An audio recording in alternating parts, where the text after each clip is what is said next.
Hey y'all, welcome back to another video. In today's video, we're going to be eating on some flaming hot shrimp and also pickles.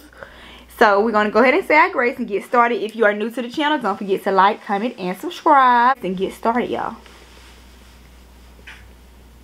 Amen. Amen.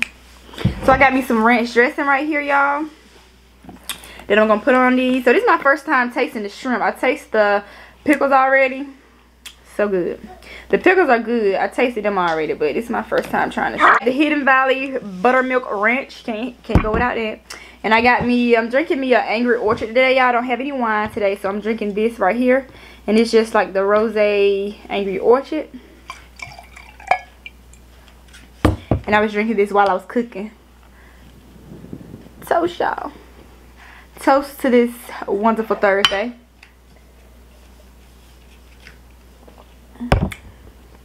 And y'all, we do have a story time today, so stick around for the story time. Give my kids some of this food, y'all. They want some food. Like, I can't never eat none in peas by myself. A pickle? Yeah. And some shrimp? Yeah. Look, girl, they done took all my little food, girl. Look. Can't never enjoy them by yourself. But anyway, y'all, we're gonna go ahead and get started. How y'all doing this Thursday? Let me know how y'all doing. My day was great. I'm thirsty though, I know that. My day was great. It is Thursday.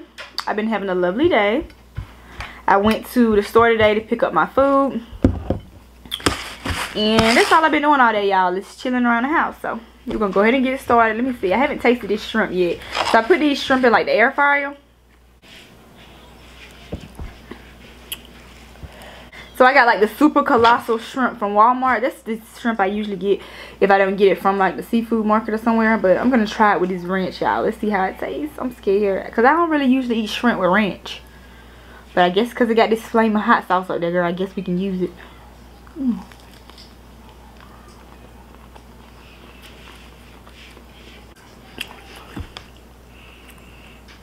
This is how it looks in the inside, y'all.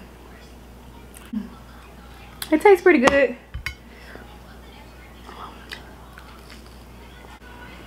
It's okay. I think I like the pickles more because I already tried the pickles already. So I think I like the pickles more.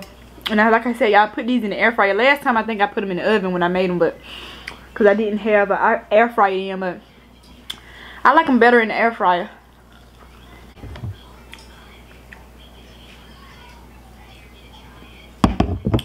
Okay, so this happened in Georgia. So it was this girl named, well, you know what, I'm gonna start it off different this time. I'm gonna start it off because they really didn't start it off like telling about the girl, and it's actually from For My Man. I got it from off YouTube. I had a link down below if you guys want to check it out. Girl, that pickle is good.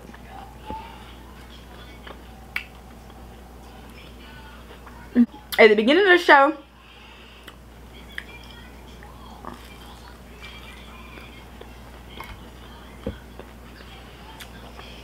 this guy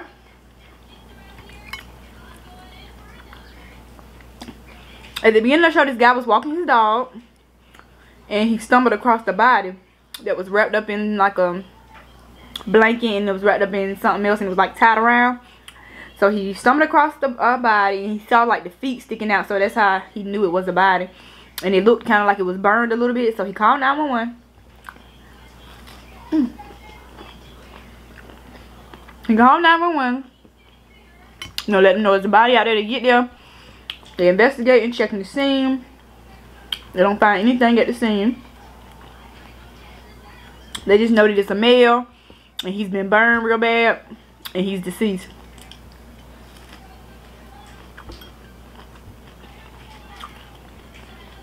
So, I get back to the station. Yeah, the pickles is real good. So they get back to the station. They examining his body. It's a male. They still don't know his name because he don't have any ID on him, no personal belongings or any of that. So they look through the missing persons report and they see somebody that he looks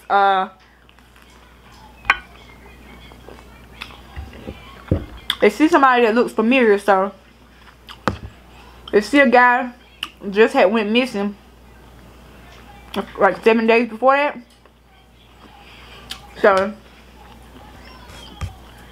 they get his dental records and they compared the two, and it was a match. It was the guy. I forgot his name.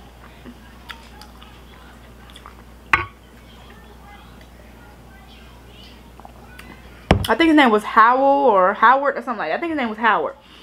So yes, they found out it was Howard.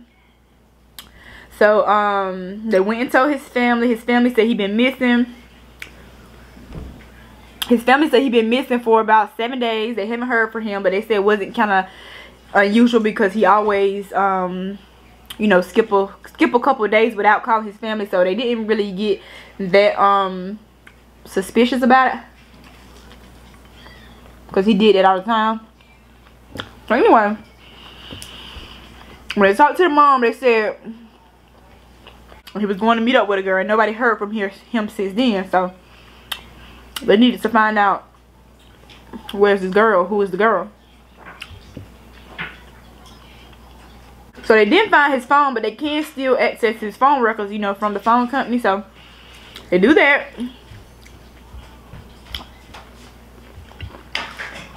And they trying to see, did he text anybody around the time that he died, or, you know, 7 days prior, because that is how long he had been missing.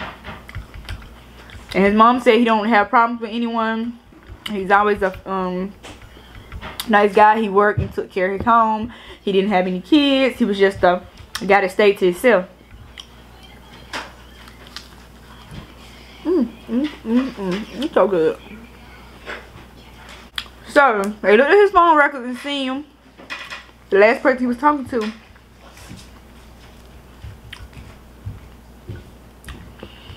So they see some messages in his phone that he was talking to somebody like right before, you know, the 7th day before he would have went missing. So they can't recognize the number. So they like at a dead end.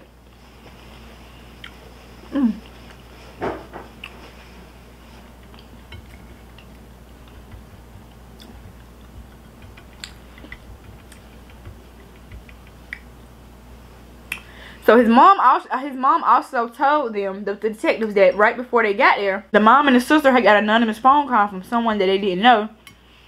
The person didn't identify themselves or anything. They just called and told them that they need to check on their brother because he's in danger.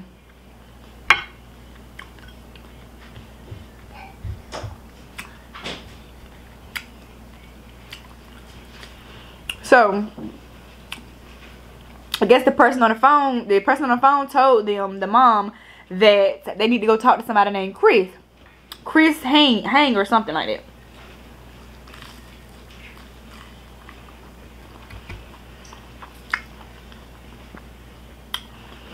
So to get a hold of Chris,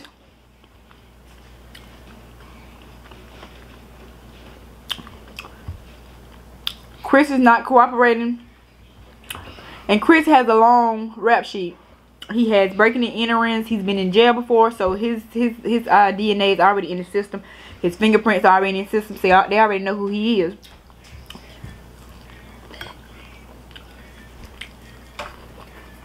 So Chris said he don't know nothing that's going on. He don't know anything. So they look deeper into Chris. So as they looking deeper into Chris, they find out that Chris has 2 roommates, which is this girl named Brittany and her boyfriend named Omar.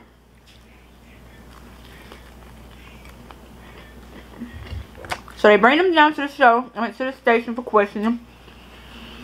They said they didn't know nothing. They don't know who the guy. They don't know who this guy is. You know, they don't know nothing.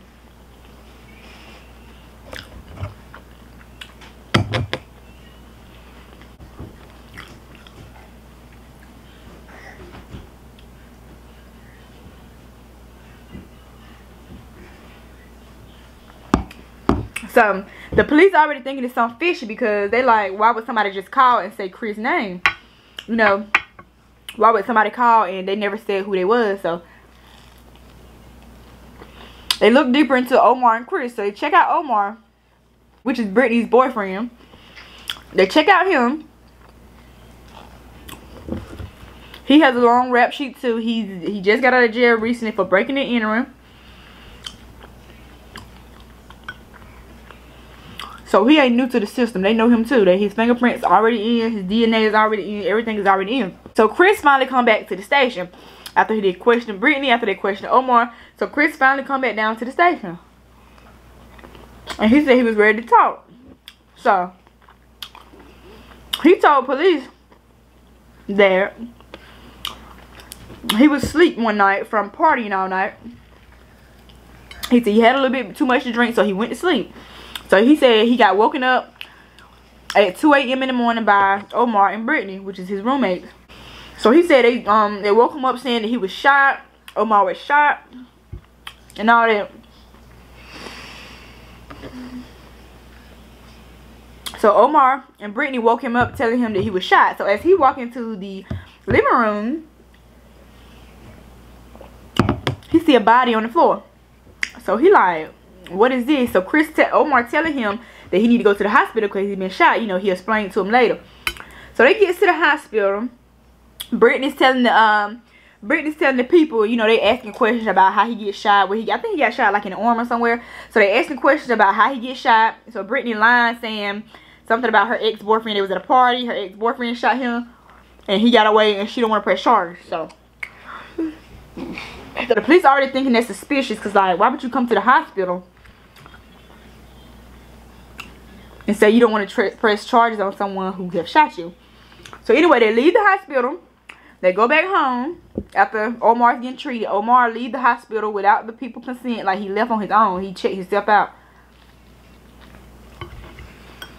So Chris said he gets back home. Omar couldn't do nothing because, you know, he been shot, so he like in pain.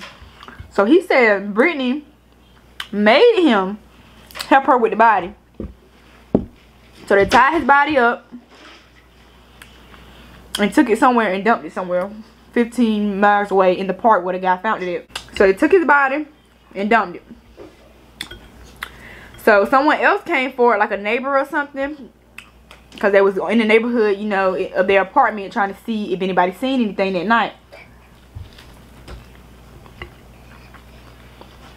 So a woman, she talked to police. She said she saw Brittany on the same night of the murder. She said she saw Brittany outside burning something. She was on the grill burning something, and she was acting kind of weird. So the lady said she was looking out the window because she had heard like gunshots like an hour prior to her seeing it.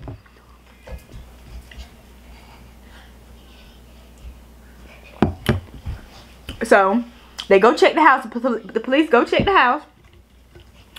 And when they go check the house this time, everything is gone. So it's like somebody was trying to leave in a rush. So I guess Brittany and Omar is kind of like on the run now. So the police check the walls. They check everything. So you know when they check the walls, they can put something on the walls to see if it has been like blood spatter, even if it has been cleaned up. So they checked the wall, and it was a blood spatter. You could tell somebody was cleaning up all over the apartment. They checked the grill that was outside on the balcony. They saw a phone in the grill, and they also found a shoe and like a wallet or something. So she was burning evidence. She was burning the guy's his belongings. So that's why he didn't have any belongings on him. But girl, why would you leave it in the grill? Like, why? Did you want to get caught? Okay. She left it in the grill and left. So now they're still looking for Omar and Brittany.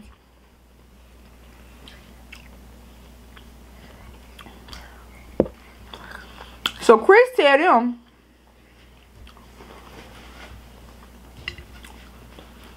that he did help. He wasn't a part of the killing because he was asleep. But he said he did help Brittany wrap up the body, take it to the destination, and dump the body.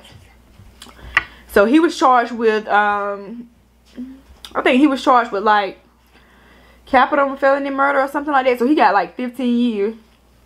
I don't know if it was because of his rap sheet or what he had done previously, but he got 15 years.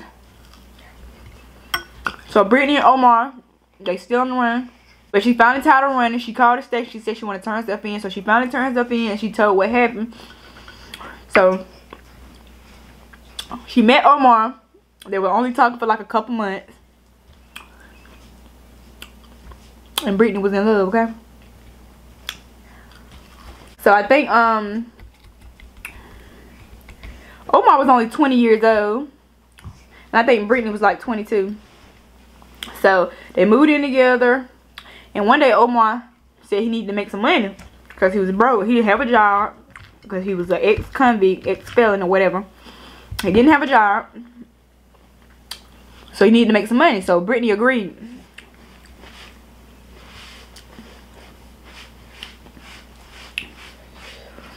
So she got on this dating site. He made this whole plan up about her getting on this dating site, you know, just to lure somebody in. So Howard was the one who wrote her. So she was writing for him for like a couple of days, you know, just to see where his head was at and just to see if he would meet up with her. So he met up with her that night of the murder, tussling for the gun. Omar got the gun. They tussling for the gun, but he didn't know that Howard got them hands, girl, because he was giving it to him, okay? So that's why he was mad. So he finally dropped the gun. Brittany, she over there hollering, you know, like she crazy. She over there hollering. So the gun dropped. They over there tussling. Howard getting the best of Omar. Omar just a little punk, girl, trying to rob somebody, but he a punk. But anyway, so he picked up the gun. So Brittany said she picked up the gun and she shoot. So as she shooting, she shot both of them. She shot Howard and she also shot her boyfriend Omar. So that's the reason why he went to the hospital, because he got shot from her.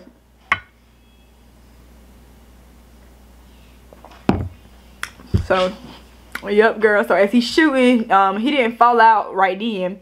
Omar finished him off, like he shot him in the head, and that was it. So Brittany got life. Brittany and Omar got life, so they won't ever get out. And they only, what, 21 years old. Well, he's 20 and she like 22, so they won't ever get out. Just killed this innocent man because he was trying to find him a woman on a dating site, girl. What? That don't make no sense. People just take life for granted. But anyway, y'all, I have that story down in the description box if I can find it. And yeah, that was the story, y'all. Next time I'm gonna tell like a fatal attraction story or a true crime, because I feel like For My Man stories they're all basically the same. You know, the girl send the boy up or something to that nature. So just to make it more interesting, I'll do like a fatal attraction or a true crime story, you know, something like it, something that'll be more interesting. But anyway, y'all, I'm tired, girl. I've been running around all day. I'm always running around. But if you want to see how I made these shrimp and pickles, don't forget to follow me on my vlog channel. I'll put it on the screen. I put the link. I will put the link to in the description box for my vlog channel, because I made them on my vlog channel, so you can see how I made them. It's really easy, just egg, flour, and the little Cheeto dust. So it's real easy. But if you want to see that, then girl, go follow me over there on my vlog channel. I have it down below. Like always, I'll see y'all in my next video. Bye, y'all.